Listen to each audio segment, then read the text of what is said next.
Hello dear student, स्वागत है आप सभी का एक बार फिर से मेरे चैनल सीक्यूब साइंस जोन पर।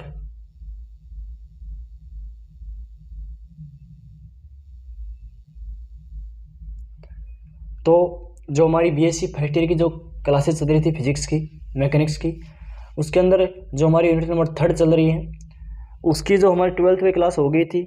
जो भी केंद्रीय आपके बल होते हैं उनके अंतर्गत जो भी एनर्जी होती है वो आपके सुरक्षित रहती है, उसके बारे में मैंने वो कल बताया था। श्यान बल, घर्षण बल के बारे में मैंने आपको बता चुका हूँ।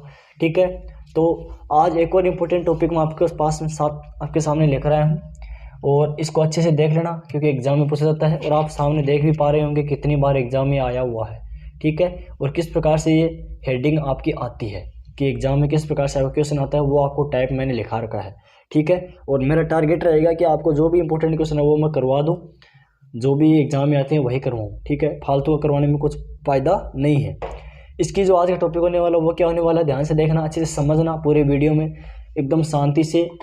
इसकी बिल्कुल नहीं करना है, एक स्टेप बाय स्टेप वीडियो को देखना है, एंड तक देखना है। ठीक है, आखिर के अंदर आपका इसका रिजल्ट क्या निकलेगा वो आपको एंड में पता लग जाएगा। ठीक है, तो ध्यान से देखना। ठीक है, तो देखिए आज का जो पॉइंट होने वाला वो क्या होने वाला है कि केपलर क्षेत्रफल नियम की व्युत्पत्ति कीजिए।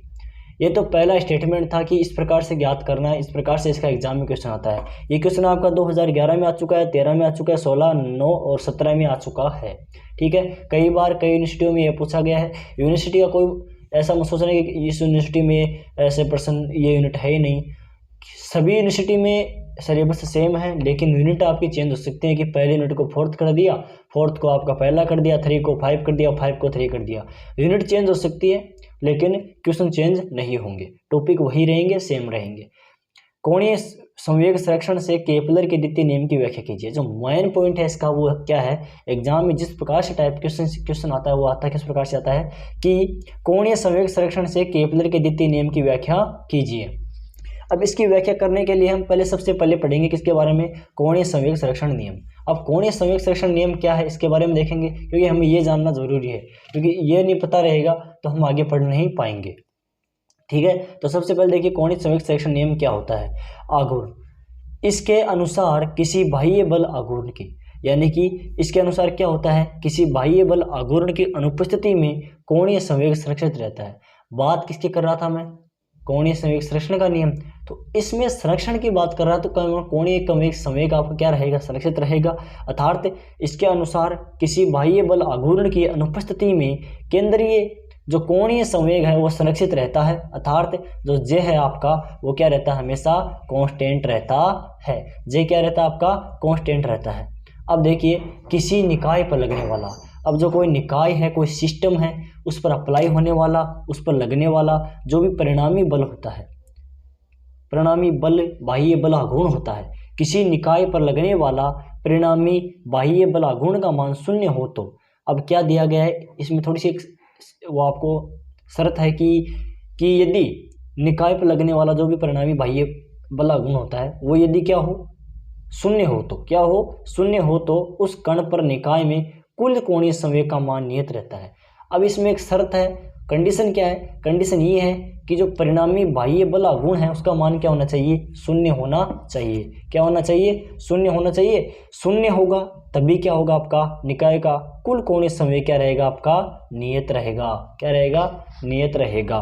ठीक है, जैसे जे बराबर टोटल आपका कितने भी जोड़ लो इनका एक नियतांक है। ठीक है, इसके कारण आपका जो कुल संवेग है वो क्या रहेगा, नियत रहेगा। अब हम बात करेंगे जो हमारा मेन पॉइंट है, मेन मुद्दा है, वो किस बात पर है कि केपलर क्षेत्रफल नियम की व्युत्पत्ति करनी है। किसकी करनी है, केपलर क्षेत्रफल नियम की व्युत्पत्ति करनी है। सबसे पहले इसका डायग्राम देखेंगे। इस डायग्राम के अंदर आपको त्रिज्यखंड सा दिखाई दे रहा होगा, लेकिन त्रिज्यखंड नहीं है, ये ग्रहों की गति का केपलर नियम है। इसके अकॉर्डिंग किस प्रकार से किया था, जो ये वाला भाग है इसको आर डी थीटा लिया था, अल्पांश मान लेते हैं, और यहाँ से लेकर ये रेडियस आर मानी है, और इसके द्वारा आंतरिक जो कोण है वो आपका डी थीटा है, और ये ओरिजिन है, केंद्र बिंदु ओ है। ठीक है, आगे इसमें देखिए किस प्रकार से हम ज्ञात करेंगे। अब जैसे इसमें एक साथ डायरेक्ट आपका डेरिवेशन ओपन होता है, डेरिवेशन स्टार्टिंग होती है, तो ऐसा लगता है कि ये अचानक इसमें डेरिवेशन कहाँ से आ गया। अभी तो इसकी शुरुआत बहुत अच्छी थी, लेकिन इसमें अचानक से डेरिवेशन कहाँ से आ गया? क्योंकि डेरिवेशन फिजिक्स ऐसा पार्ट है जो कहीं से भी शुरू हो सकता है और कहीं पे भी खत्म हो सकता है। फिजिक्स में कोई इसका बाइंडिंग नहीं है, ठीक है। तो देखिए m r d square theta upon d t square plus में 2 dr upon d t d theta upon d t, ठीक है। यहाँ पर आर का टी के सापेक्ष अवकलन किया गया और थीटा का भी टी के सापेक्ष अवकलन किया गया है। आर और टी मैंने आपको, थीटा भी मैंने आपको बताई है, त्रिज्या और आपकी जो कोण है उसका अवकलन कर दिया किसके सापेक्ष में? टी के सापेक्ष में। इसको हम दे देंगे इक्वेशन नंबर 1। क्या दे देंगे? Equation number 1। अब बोथ साइड आर से गुणा करने पर, अब क्या करना है आपको? दोनों साइड आर से गुणा करने पर, जैसे दोनों साइड आर से गुणा करेंगे तो यहाँ पर एम का एम और आर का आर स्क्वायर हो गया, D square theta upon d t square plus 2r dr upon d t d theta upon d t बराबर में 0। ये समीकरण नंबर आपका 2 हो गया, ठीक है। अब आगे देखिए इसमें, अब d अपॉन डी टी, अब d upon d t m r square d theta upon d t, यहाँ से जो कैंसिल होना था वो कैंसिल हो जाएगा। फिर बचेगा हमारे पास में क्या? ये वाला बचेगा कि d upon d t m r square d theta upon d t बराबर 0। इसको समीकरण नंबर 3 दे दिया। कितना दे दिया? समीकरण नंबर 3 दे दिया। अब जो यहाँ पर हम एक चीज़ जानते हैं कि D J upon d T होता है, जो कोणीय संवेग में परिवर्तन की दर होती है वो क्या होती है? शून्य होती है। जो क्या होती है? शून्य होती है, ठीक है।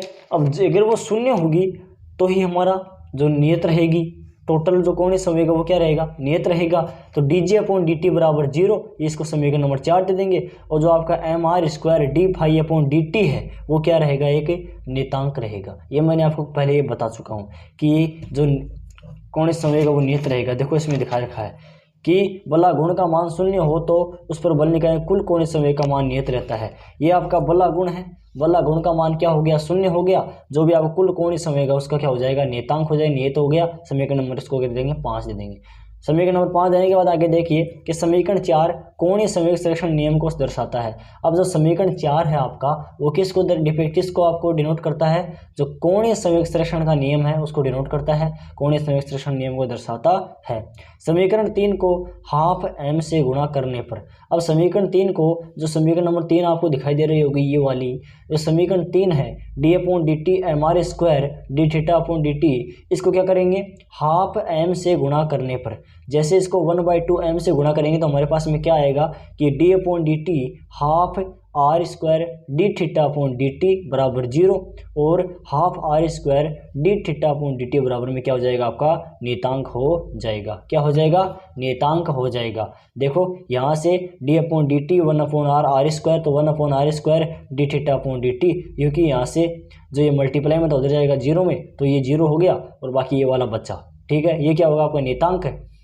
चित्र के अनुसार dt समय में, अब जैसे मैं बात करूं चित्र की, डायग्राम की, कि उसके डायग्राम के अकॉर्डिंग क्या होगा? dt समय के अनुसार, dt समय में कोणीय विस्थापन आपका d थीटा, ये मैंने आपको बताया है कि जो dt समय है उसके अंदर जो थीटा में विस्थापन हो गया वो d थीटा हो गया। तो इसे t समय में r द्वारा घेरा क्षेत्रफल, अब जो t समय में जो r है उसके द्वारा घेरा क्षेत्रफल, जैसे मैं आपको डायग्राम में दिखाता हूँ, डायग्राम को ध्यान से देखना। देखो ये हो गया आपका t समय में r द्वारा जो घेरा हुआ क्षेत्रफल, जो आपको रेड कलर से दिखाई दे रहा होगा, इसकी बात कर रहा है।